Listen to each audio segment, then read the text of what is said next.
I did a live stream not too long ago talking about psychological flexibility, and I had a few more thoughts that I wanted to share.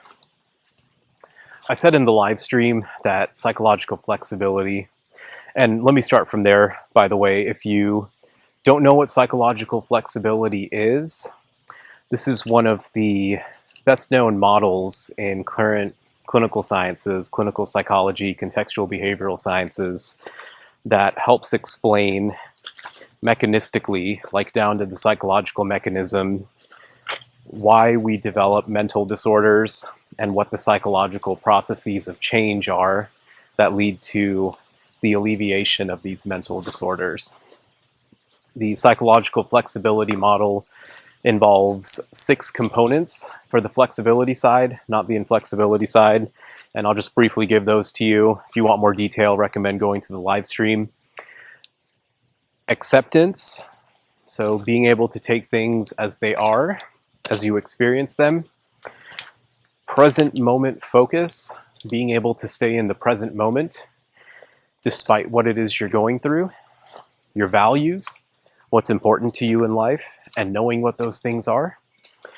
Committed action, being able to do those goals, achieve those goals that are in line with your values. In other words, completing goals that are within the direction of what's meaningful to you in life.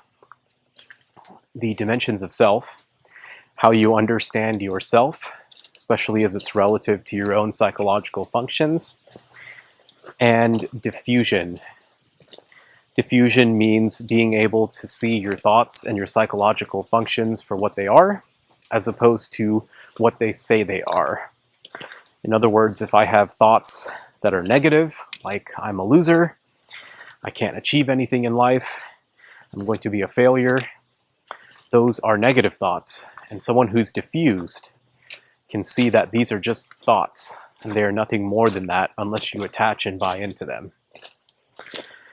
So I wanted to discuss these a little bit further because some of the components of psychological flexibility, while they certainly are useful, they are not well explained in current literature. And I think a good reason for that is because the person, or some of the people who created psychological flexibility, a good chunk of that is based on relational frame theory, which is the theory of language and cognition.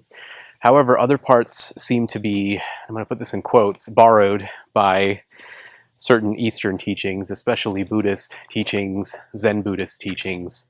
And those ones include the components of acceptance, present moment focus, and you could argue all of them, but those are the main 2. I suppose diffusion could be counted in there as well, and dimensions of self. So present moment focus, right? The way the psychological flexibility model constructs these is that it's important to stay in the moment so that you can do what's important to you in life. Now, that's certainly useful for attaining goals. However, in terms of awakening, present moment focus involves a completely different function.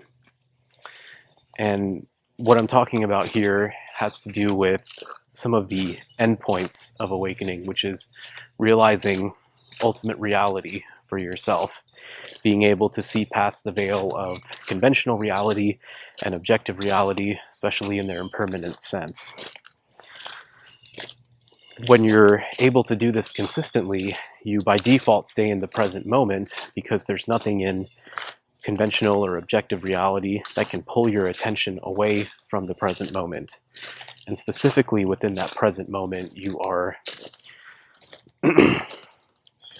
staying within realization of ultimate reality at any given time. So in a sense, you could say that that realization is a certain type of goal and a certain type of value, but I think it goes more fundamental than that, because to realize ultimate reality, you have to let go of attachment to all of your psychological functions. That doesn't mean you can't have them, it just means that you can't be attached to them.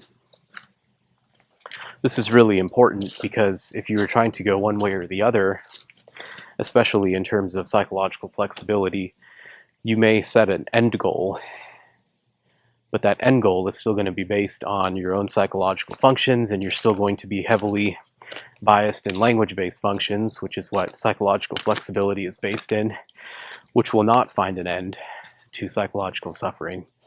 If anything, the psychological flexibility model is good at managing psychological suffering or psychological distress, but it doesn't show an end to it. In a similar vein, when you're engaging in practices that involve awakening, you're going to be using a lot of different functions that are not within the psychological flexibility model. I talked about this a little bit as well. Language as we know it, especially to those who are versed in spiritual literatures. If we want to stay within scientific literatures, we talk about language in terms of relational frame theory, and we can show how the human ability to bidirectionally learn information, I'll make a video on RFT later on because it's very relevant, is what can lead to psychological suffering by means of attaching to the symbolic reality that our minds create. In the spiritual side, you see a similar type of teaching, but it's not as granular or scientific. However, it gets the same point across, which is duality, right? If I see myself, then I have to see other as well. Self and other, they may appear different in conventional reality. However, they are actually interdependent because you cannot have a self without defining an other. So again, that's just another angle for discussing the same language-based functions that are involved.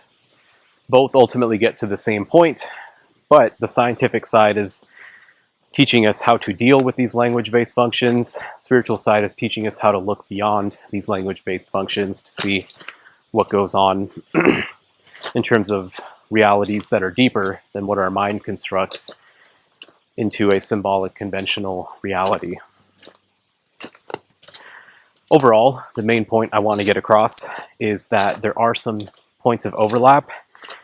However, what I think the ideal take is that someone should pursue the path of awakening, realize ultimate reality, find an end to psychological suffering, and then apply the psychological flexibility model so that they can live out their life in the way that they want to, while they also maintain realization of this ultimate reality that they truly are.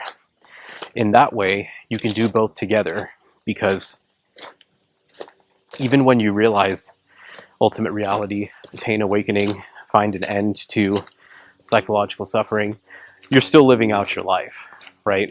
And you'll see this often on spiritual channels. People are talking about the pros and cons of spirituality, as they might call it. One of those cons can be becoming too detached from the world, right? No matter what you experience or what you go through, you still have to live out your life in whatever capacity you choose to do it.